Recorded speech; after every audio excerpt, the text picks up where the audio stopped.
તો અમદાવાદીઓ માટે આગામી 3 કલાક ભારે રહેવાના છે। અમદાવાદ શહેરમાં ભારેથી ભારે વરસાદની આગાહી વ્યક્ત કરવામાં આવી છે। આગામી 3 કલાકમાં મેઘરાજા ધમાકેદાર બેટિંગ કરશે। ગઈકાલે ભારે વરસાદથી અનેક વિસ્તારોમાં જળબંબાકારની સ્થિતિ સર્જાઈ હતી। પ્રશાસને લોકોને કામ વિના ઘરની બહાર ન નીકળવા માટે પણ ખાસ અપીલ કરી છે। તો જે પ્રકારની આ પરિસ્થિતિ સર્જાઈ છે અમદાવાદવાસીઓ માટે હજી પણ એ 3 કલાક ભારે માનવામાં આવી રહ્યા છે, કારણ કે રેડ એલર્ટ છે તે આપવામાં આવી રહી છે અને જેને કારણે આ પરિસ્થિતિ સર્જાઈ શકે। તો જે પ્રકારે ગુજરાતમાં હવે સાર્વત્રિક મેઘમહેર છે તે જોવા મળી રહ્યો છે ને જેને કારણે હવે આગામી સમયમાં પણ ભારે વરસાદની આગાહી છે તે હવામાન વિભાગ દ્વારા વ્યક્ત કરવામાં આવી રહી છે। ખાસ કરીને જુદા જુદા જે જિલ્લાઓ છે ત્યાં ભારે વરસાદ થવાની આગાહી કરવામાં આવી છે। ખાસ કરીને અમદાવાદ અને ગાંધીનગર છે ત્યાં પણ ભારે વરસાદ હજી પણ થઈ શકે તેવી આગાહી વ્યક્ત કરવામાં આવી છે।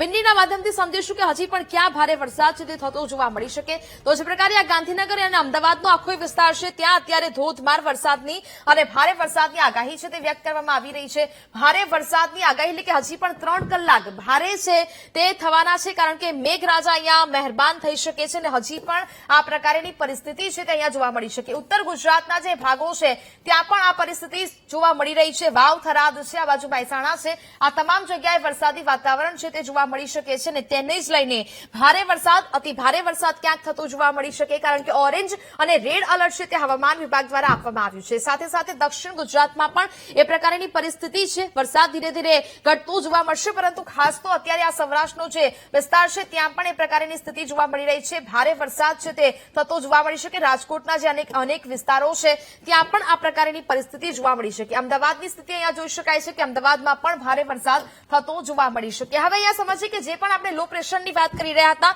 એ લો પ્રેશર છે તે રાજસ્થાન તરફ હવે આવી ગયું છે અને તેને જ કારણે આખા ગુજરાત પર તેની અસર જોવા મળી રહી છે। આ તમામ જગ્યા એવી છે કે ગુજરાતના અલગ અલગ જિલ્લાઓ, ઉત્તર ગુજરાત છે, મધ્ય ગુજરાત છે, ત્યાં ભારે વરસાદની આગાહી વ્યક્ત કરવામાં આવી છે। એટલે કે આગામી હજી પણ 2 દિવસ 26 અને 27 તારીખ સુધી પણ વરસાદી વાતાવરણ છે તે થતું જોવા મળી શકે છે।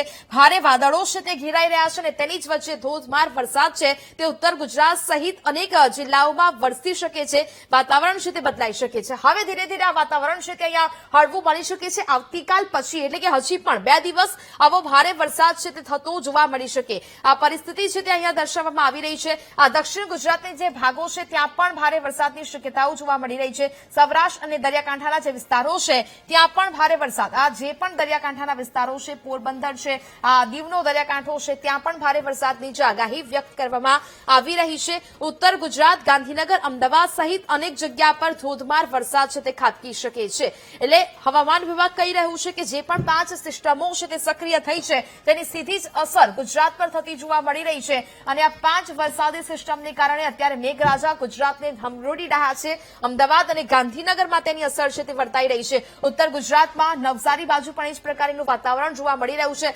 આજની તારીખનું જે આખું વાતાવરણ છે તે તમે અહીંયા સ્ક્રીન પર જોઈ શકો છો કે જ્યાં રેડ એલર્ટ છે તે હજી પણ જોવા મળી રહ્યું છે। ઉત્તર ગુજરાતના આ તમામ જે જિલ્લાઓ છે ત્યાં અહીંયા જોવા મળી રહ્યું છે રેડ એલર્ટ। વાવ, થરાદ, બનાસકાંઠા, પાટણ, મહેસાણામાં અને આ તમામ જગ્યાએ અત્યારે રેડ એલર્ટ છે તે આપવામાં આવ્યું છે।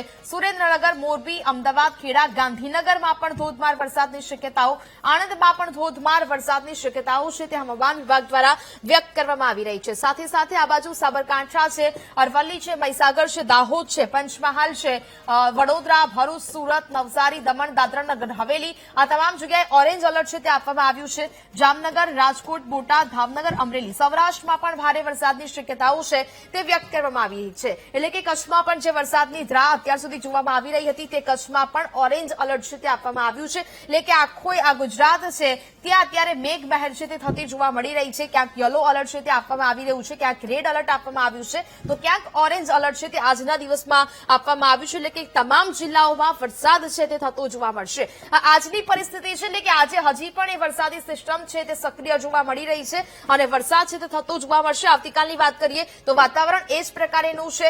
થોડો વરસાદ ઘટશે પરંતુ ભારે વરસાદની શક્યતાઓ છે। રેડ એલર્ટમાં મહેસાણાના કેટલાક ભાગોમાં ભારે વરસાદ, અતિ ભારે વરસાદની સંભાવનાઓ વ્યક્ત કરવામાં આવી છે. સાબરકાંઠામાં રેડ એલર્ટ આપવામાં આવ્યું છે. ગાંધીનગરના કેટલાક ભાગોમાં રેડ એલર્ટ આપવામાં આવ્યું છે. સાથે ખેડામાં રેડ એલર્ટ છે. અરવલ્લીમાં, મહીસાગરમાં પણ રેડ એલર્ટ આપવામાં આવ્યું છે. પંચમહાલમાં રેડ એલર્ટની સાથે સાથે ઓરેન્જ એલર્ટ છે, એટલે કે ભારે વરસાદ અમુક વિસ્તારોમાં, તો અમુક વિસ્તારોમાં અતિ ભારે વરસાદની સંભાવનાઓ છે. આ બાજુ આખું સુરેન્દ્રનગર છે જે રેડ એલર્ટ આપવામાં આવ્યું છે. સુરેન્દ્રનગરમાં હેવી રેન, એટલે કે ખૂબ જ ભારે, અતિ ભારે વરસાદની સંભાવનાઓ છે તે વ્યક્ત કરવામાં આવી રહી છે. અત્યાર સુધી ઉત્તર ગુજરાતમાં પણ ભારે વરસાદની રાહ જોવામાં આવી રહી હતી. ઉત્તર ગુજરાતમાં પણ આપણે જે પ્રકારે અત્યારે જોઈ રહ્યા છે ભારે વરસાદ થઈ રહ્યો છે, અને હજી પણ 2 દિવસ સુધી આ પ્રકારની પરિસ્થિતિ થતી જોવા મળવાની છે. વાવ, થરાદ, બનાસકાંઠા, પાટણ અને મહેસાણામાં ભારે વરસાદ થવાનો છે. આ બાજુ સૌરાષ્ટ્રના ભાગોની વાત કરીએ, રાજકોટ, બોટાદ, ભાવનગર અને અમરેલીમાં પણ આવતીકાલે પણ આ જ વાતાવરણ જોવા મળવાનું છે. ભારે વરસાદ અહીંયા થતો જોવા મળશે.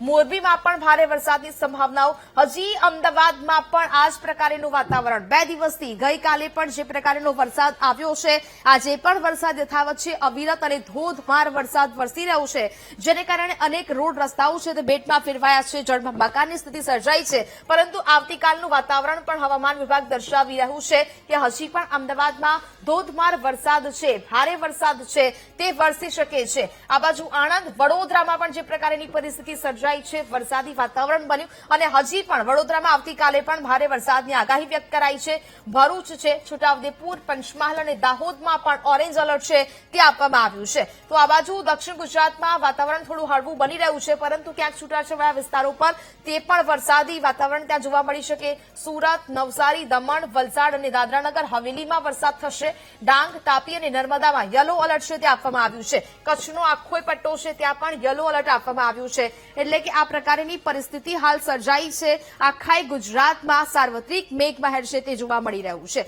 એટલે એવું કહી શકાય કે હજી પણ અમદાવાદમાં તો આગામી 3 કલાક છે તે ભારે દર્શાવવામાં આવી રહ્યા છે, એટલે કે અતિ ભારે વરસાદ છે તે થતો જોવા મળી શકે.